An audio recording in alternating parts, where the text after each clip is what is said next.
Daghang pamilya gihapon sa Hinatuan, Surigao del Sur ang namakwit kagabi tungod sa nagpabiling kahadlok sa aftershocks. Atong sayron ang mga katikaran dira karon pinaagi ni Argel Relator nga live manukad sa Hinatuan.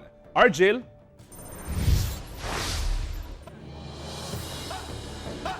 Kent uli sa buntag bakwit sa gabi. Kinina ang sinatian sa mga residente dinhi sa Hinatuan, Surigao del Sur sukad ni tayog ang magnitude 7.4 nga linog niadtong Sabado ug tungod sa epekto sa linog giaprobahan sa Sangguniang Bayan sa Hinatuan ang rekomendasyon ni Mayor Garay nga ipailawom sa state of calamity ang lungsod.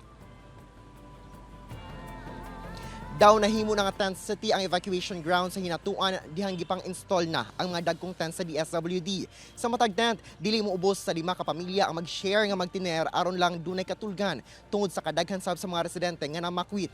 Sagad kanila kadtong mga namoyo duol sa dagat. Luyo nga gihatagan sila og temporaryong katulugan, nagpabilin matud pa ang lisod kaayo nga kasinatian nga malinugan nga sundan pa sa walay hunong nga aftershock. Mas maayo man kuno sa evacuation grounds aron safe sila, labi pa nga una nang gibutyag sa FIVOLKS nga lauman gayud ang aftershock.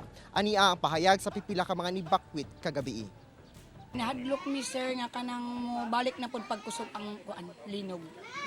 Tapos siyempre sa seguridad pud namo labi na sa akong mga anak, gusto jud ako na makalikas gikan sa isla kay mas delikado pud og dili na makapangandam pa. Dili pud sir, dili pud kakatulog dali-dali.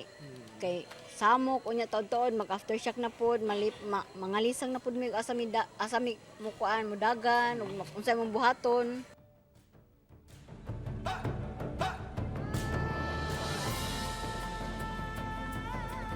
Kent ana sa hapit 4 million pesos nga pondo silang calamity fund ang itagana alang sa recovery efforts sa lungsod, labi na katong mga residente nga nawad-an og kining panginabuhian temporarily kay lagi dili sila makapanagat. Ug sa kagabi do na niabot nga 5,200 ka food packs gikan sa DSWD ug prioridad sila nga mahataga ng hangyo sab ang LG ug tabang gikan sa national agencies tungod kay dili nga nakadako ang ilang calamity fund ug daghan sab sila og angay og prioridad nga hatagan og hinabang.